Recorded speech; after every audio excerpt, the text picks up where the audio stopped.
Hello mga mami, especially sa mga first time mom. So ayan, nakabalik na rin ako sa pagpo-posting ng Facebook. So today, sasamahan natin si Camila sa pag-attend yan ng first birthday party ni Nino.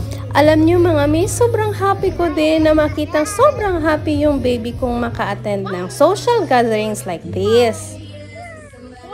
Kung naririnig ninyo, palagi siyang nagwawaw kasi naa-amaze siya. And of course, kasama namin si Daddy. Nag-experience din si MK ng ice cream cone pero walang ice cream kasi no sweets pa siya until 3 years old. Sila pala yung nag-invite sa amin dito sa birthday party, our loyal client from Maramag, Mr. and Mrs. Silva.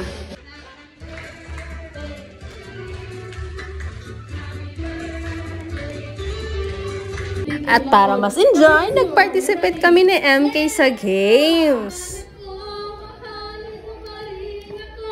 At dito ko na-discover na takot pala si MK sa clowns.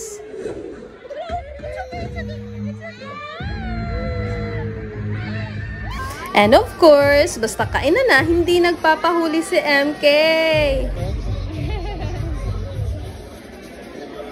Naka-receive din siya ng balloons. And of course, meron din siyang loot bags. At an early age mga mommy, ang gandang i-expose si baby sa ganitong mga event para ma-develop yung kanyang social skills. Special shout out to Mr. and Mrs. Silva for inviting us. Thank you!